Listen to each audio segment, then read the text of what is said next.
On day 6 of the Quantum Advent Calendar, we learn, why do some reactions need less energy than others? The answer, catalysts. Let's explain. And I think I remember, but could you explain what catalytic processes are for those who are not chemistry aware? Not that I'm chemistry aware. I hear the terms and I'm like, oh, I remember that talk. Yeah, I remember that. So what exactly is catalytic? Well, in principle, in chemistry, when you have a chemical reaction, it will involve, let's say, the breakage of a certain bond. Now, in order to break a bond, you have an energy of activation. You need to give some energy to the system in order for this bond to be broken. The catalytic process is usually some third party, let's say, which is participating in this chemical reaction, and it just serves to reduce this energy barrier.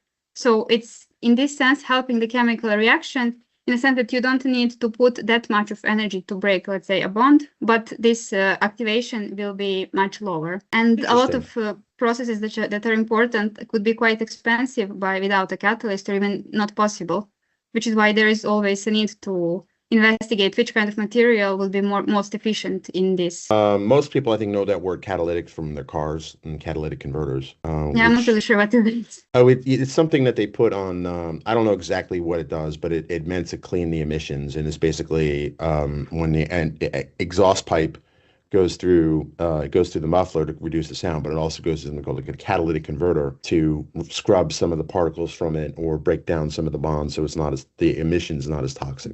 I'm sure someone will tell us in the comments, Candace, exactly what a catalytic converter does. But yeah, I had mine stolen off my car when I was. And they tend to get stolen a lot because I think Yep. historically they use platinum in them, It's so they were something, inherently yeah. expensive. They used to be like a couple of thousands of dollars to fix or replace. But I think they've changed the formula, so it's, if you get it on newer cars, they're not made of as expensive material, and as a result, the thefts are not as important. So typically, yeah, but I think about 5-10 years old cars would start having the platinum in them. There you go. Be sure to like, share, and subscribe to the Impact Quantum podcast here or wherever you are watching this. Go to impactquantum.com for the latest quantum news.